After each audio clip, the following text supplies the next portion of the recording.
De retour ici à Saint-Maur pour les quarts de finale de cette épreuve de Coupe du Monde de fleuret féminin avec la championne olympique en titre qu'on a vu juste auparavant s'imposer sur le score de 15-14 face à une Russe. Avec moi pour commenter ces quarts de finale, Cédric Ankene. Bonjour à tous et rebonjour pour ceux qui nous suivent depuis cet après-midi. L'E-Keeper qui s'est fait un peu peur, mais qui a su réagir parfaitement. Elle a su sortir d'un match très compliqué. On va voir si elle n'a pas trop laissé d'énergie sur la piste. Kiefer face à une coréenne, Kim, gauchère. En général, les coréennes, ça se déplace assez vite. Ça rentre un peu dans le style de jeu de Kiefer, qui est très aérienne, très mobile. À voir si elle va réussir cette fois-ci à trouver tout de suite son tempo d'attaque. À voir aussi comment la coréenne va réagir face à justement ces attaques dans des angles très difficiles à défendre. Il y a deux tireuses par rapport au match précédent, deux tireuses du même gabarit. Ce qui à mon avis devrait, sur ce point la coréenne devrait moins gêner Kiefer par rapport à la russe du match précédent qui l'avait quand même assez abuté sur la distance.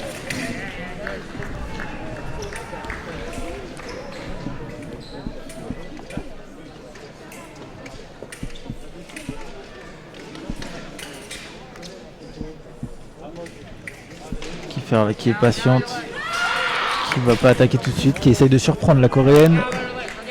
Et là, cette attaque. Bien exécutée.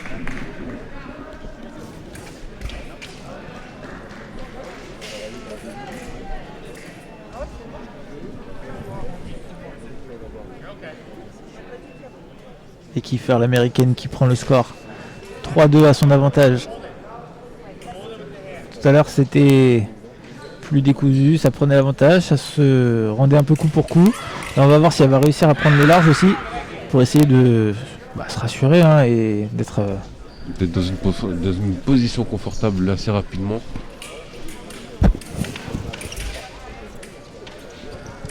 Et là, Kim qui est très mobile aussi, qui a essayé d'attaquer. Kiefer qui vient s'excuser parce que sa touche a été portée après le halt.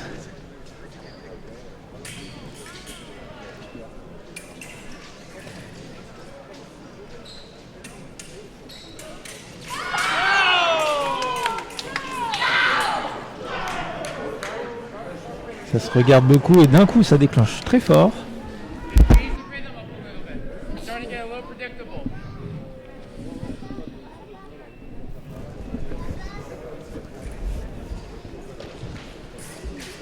Il apparaît de ripostement qui est de la part de Kiefer. Qui remet la pression tout de suite. Ouais. La coréenne qui laisse un peu le jeu au compte de l'américaine.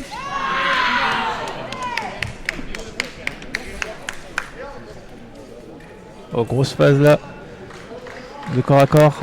Ça termine par un non valable. Pas de touche.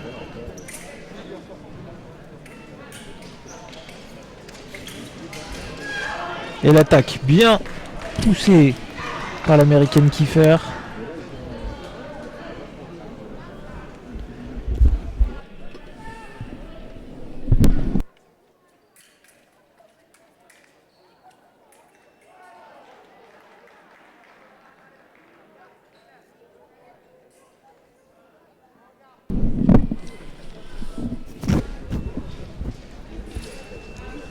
L'attaque prodiguée par la coréenne, non valable. Les deux tireuses sont très prudentes, elles prennent pas beaucoup de risques. Ouais, c'est vrai que c'est un peu plus calme que tout à l'heure au niveau du tempo, au niveau des rythmes de touche. On arrive quasiment à la fin de cette première reprise. 4-3 pour Kiefer. Attaque là, parée par l'américaine. Est-ce qu'elle va y aller? Elle a vu le chrono. Et finalement elle se fait surprendre. Je pense qu'elle a hésité entre y aller pour essayer une action ou attendre la fin de cette reprise. Et du coup là, incroyable, du coup elle s'est dit bon, je me suis fait avoir, maintenant j'y vais, tant pis, et puis elle allume pour reprendre l'avantage juste avant la pause. Bon, ok, encore un jackpot. Là il n'y a rien de préparé, hein. Pour le coup c'est... hangar prêt à aller, et Kiefer qui part un peu à l'abordage. Allez, 5 partout. 5 partout après cette première manche. Petit point sur les autres quarts de finale où ça va bien plus vite entre les deux italiennes Volpi-Battini, puisque Volpi mène 12 touches à 9 et il reste d'ailleurs 53 secondes dans la première manche, donc ça enchaîne au niveau des touches. Palumbo, l'italienne, encore une fois mène 6-2 face à Tripapina, la russe, et Dubrovic, l'américaine, mène 4-3 face à Tienne. On a donc 3 italiennes, 2 américaines, une russe et une chinoise et une coréenne sur ces quarts de finale.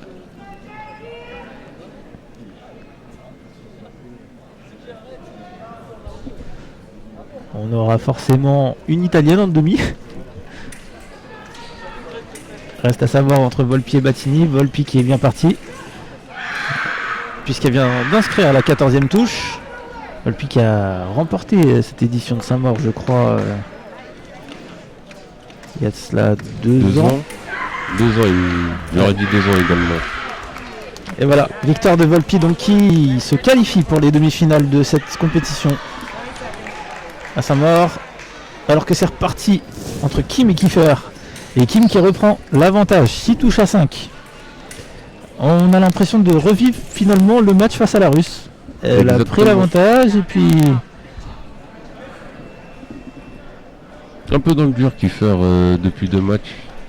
Qui a du mal à... C'est un peu moins fluide que d'habitude, j'ai l'impression, sur les offensives en tout cas. Exactement. Elle s'enferme un peu dans des schémas de jeu qui fonctionnent pas forcément. Alors, l'avantage c'est qu'elle réussit à modifier son plan de jeu justement pour repartir sur quelque chose de nouveau qui fonctionne souvent, mais je pense qu'elle aimerait bien être un peu plus à l'abri. Et là sur cette attaque par exemple, c'est la dernière touche qu'elle a mise tout à l'heure face à la Russe, et cette fois-ci ça passe pas. Et puis du coup elle enchaîne quand même 2 gauchères de suite sur le tableau. Peut-être moins à l'aise aujourd'hui face aux gauchères. Après le match n'est pas fini, hein, bien sûr. Et la preuve, puisqu'elle a réussi à déclencher cette attaque pour revenir à 7-6.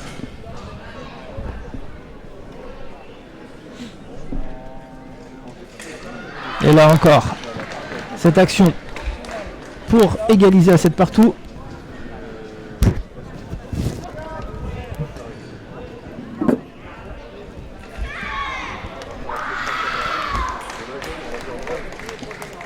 Kiefer qui reprend même l'avantage, 8-7.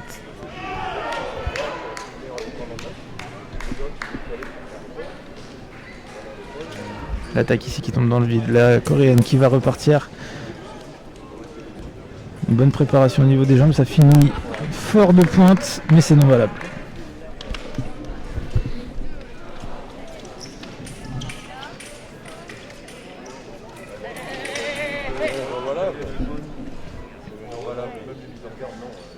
Allez. L'attaque de Kiefer. Ouais, l'attaque en flèche de Kiefer. C'est surprenant parce que elle part d'une position arrêtée au niveau des jambes, puis d'un coup elle explose sur un gros mouvement. Et là Kiefer qui a enchaîné que 3-4 touches de suite quand même. Ouais, c'est vrai.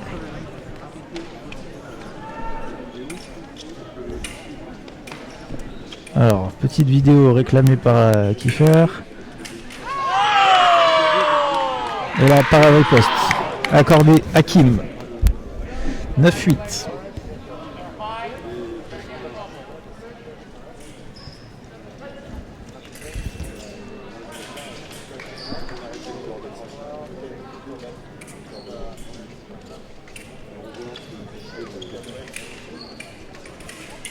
Kim qui prépare beaucoup avec une main assez circulaire pour pas se faire intercepter et le faire.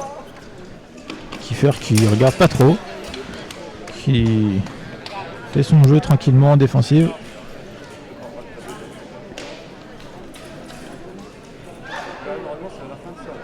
Et appareil des postes qui n'est pas passé pour l'américaine. Remise malade.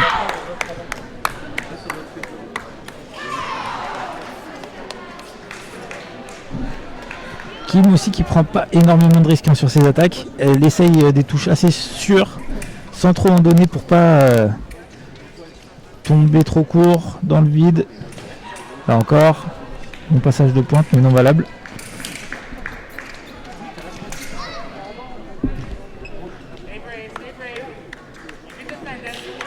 Et l'attaque. Fort de pointe, fort du bras.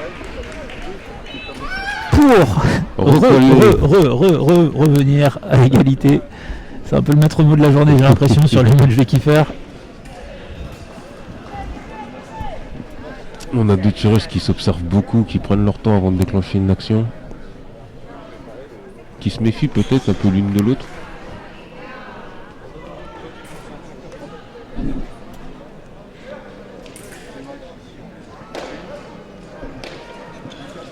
Voilà la mobilité de la Coréenne pour déstabiliser les attaques de Kiefer pour pas qu'elle puisse se lancer et embêter. Voilà, elle réussit à faire échouer. Et par contre elle repart trop vite au niveau des jambes là sur cette action.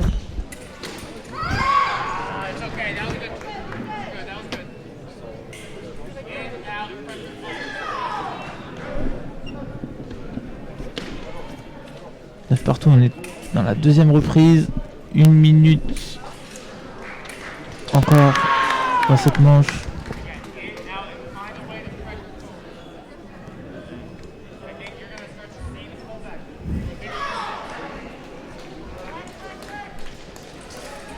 Et la parade riposte. Beaucoup de non valables là.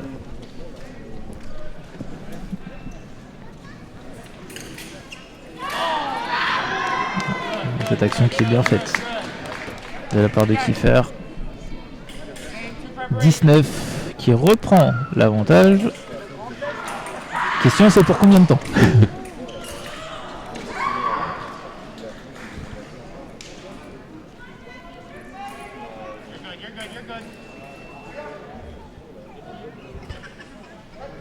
Et la Coréenne qui touche non valable.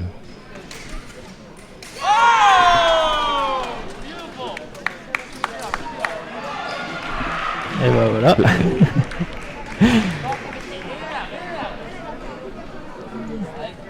Partout dans ce match.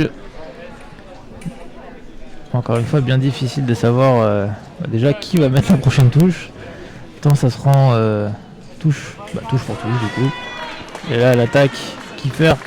C'est étrange parce qu'on a l'impression que parfois elle trouve sa distance très facilement, puis l'action d'après ça va être plus compliqué. Alors c'est aussi le fait que sur l'action précédente là, la Coréenne qui avait mis un peu moins de mobilité pour provoquer Kiefer, qui prend le large avec 2 touches d'avance. Et là le fouette en carte non valable. J'ai l'impression qu'elle a décidé d'emballer ce match là dans les 25 dernières secondes de Kiefer. C'est vrai. C'est vrai que finir avant la pause. Ouais, c'est vrai qu'il y a un peu plus de touches. Pas forcément valable, hein, mais plus de coups tentés.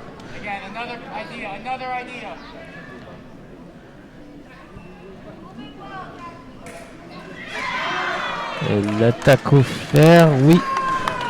Ouais. L'arbitre estime que la prise de fer est dans le même temps. Et Kiefer qui se retrouve à 2 points du match.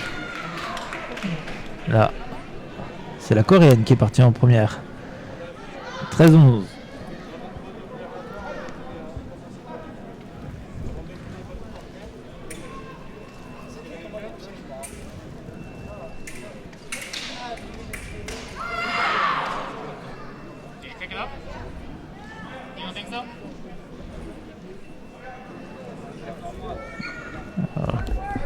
Coréenne qui essaye de redresser sa lame.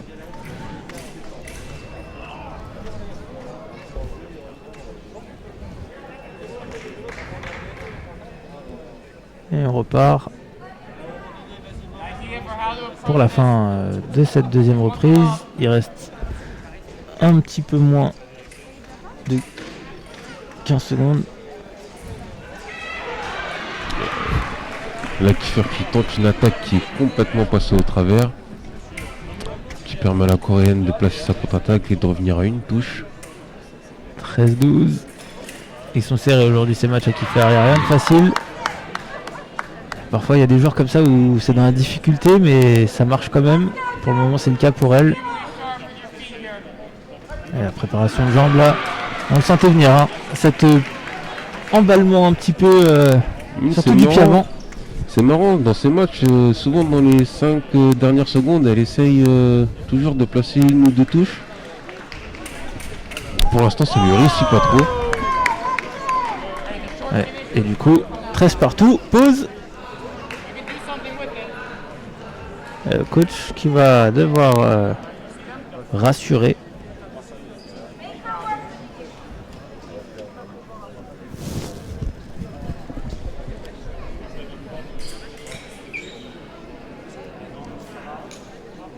Ouais, il lui indique. Alors, si on parle de Kiefer, c'est parce qu'elle est plus proche de nous, donc on peut voir le coach lui donner les informations.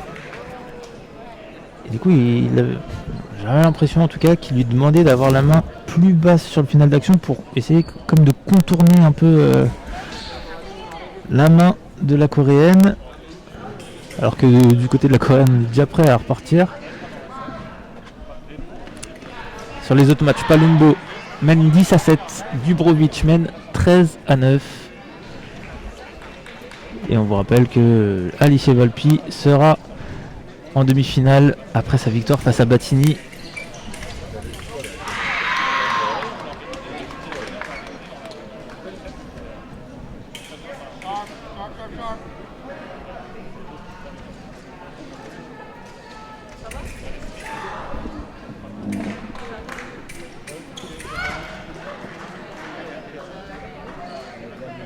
Allez, déplacement là.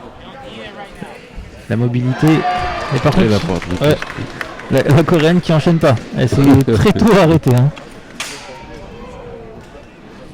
14-13 pour. Oh, ça refait le même schéma que tout à l'heure. De nouveau 14 partout. Ouais.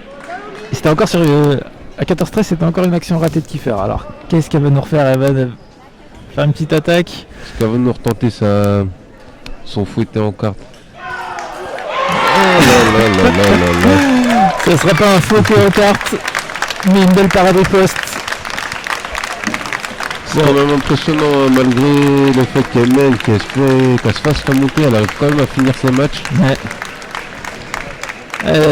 Au point de vue mental, là, c'est costaud ce qu'elle fait. Alors, de là à dire qu'elle est en train de faire une compétition à thème, je suis pas sûr.